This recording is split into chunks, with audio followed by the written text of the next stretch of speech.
संगम नगरी प्रयागराज की इलाहाबाद लोकसभा सीट पर इस बार बीजेपी गठबंधन और इंडिया गठबंधन के उम्मीदवारों के बीच सीधा मुकाबला है। यूपी में इन दिनों तेजी से चौथे चरण की वोटिंग के लिए सियासी दलों का प्रचार जारी है। पर आपको पता है, यूपी की एक सीट ऐसी भी है जहां इस बार बीजेपी कांग्रेस के बीच सीधी टक्कर है।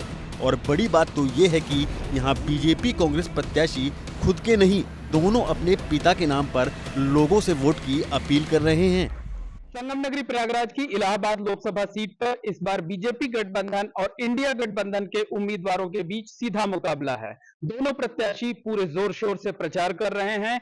उनकी और उनकी पार्टियों की प्रतिष्ठा दांव पर लगी हुई है। लेकिन सबसे ज्यादा अहम यह है कि दोनों उम्मीदवार अपने पिता के नाम के सहारे वोट मांग रहे हैं। पिता के नाम का इस्तेमाल क्यों किया जा रहा है, इस चुनाव में पिता के नाम का सहारा उनके कितने काम आएगा, और दोनों के जो पिता हैं, जो जन्मदाता हैं, वो किस तरीके से देश और प्रदेश की राजनीति में अपना अलग स्थान रखते हैं।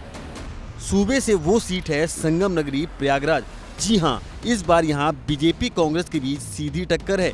बीजेपी ने यूपी सरकार के additional advocate general Neeraj Tripathi को उम्मीदवार बनाया है, तो कांग्रेस ने पूर्व मंत्री उज्ज्वल रमन सिंह को मैदान में उतारा है। दोनों ही उम्मीदवारों ने चुनाव जीतने के लिए अपनी पूरी ताकत झोंक रखी है। दोनों ही उम्मीदवार सियासी घरानों से हैं, जिसके चलते प्रत्याशियों के साथ ही उनके पिता की प्रतिष्ठा भी दांव पर लगी हुई है। बीजेपी प्रत्याशी नीरज त्रिपाठी, जो कि बीजेपी के दिग्गज नेताओं में शुमार केसरीनाथ त्रिपाठी के बेटे हैं। केसरीनाथ त्रिपाठी कई सालों तक बीजेपी के प्रदेश अध्यक्ष रहे थे। पिछले साल केसरीनाथ त्रिपाठी का निधन हो गया था, लेकिन उनके नाम के चलते ही उनके बेटे चुनावी मैदान में हैं। रही बात इंडिया गठबंधन से प्रत्याशी उज्ज्वला रमन सिंह की, जो कि मुलायम सिंह सरकार में कैबिनेट मंत्री रहे थे और समाजवादी पार्टी के दिग्गज नेता कुमार रेवती रमन सिंह के बेटे हैं।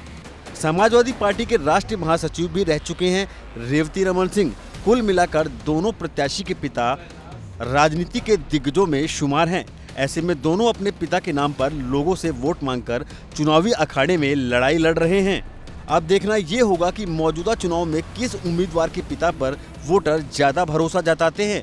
वैसे तो दोनों ही नेताओं की अपनी अलग ही पहचान है और दोनों का नाम लोग काफी सम्मान के साथ लेते हैं।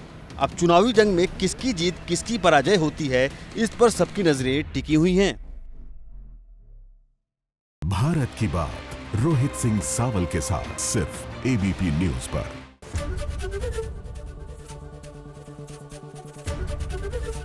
एबीपी गंगा, खबर आपकी, जुबान आपकी।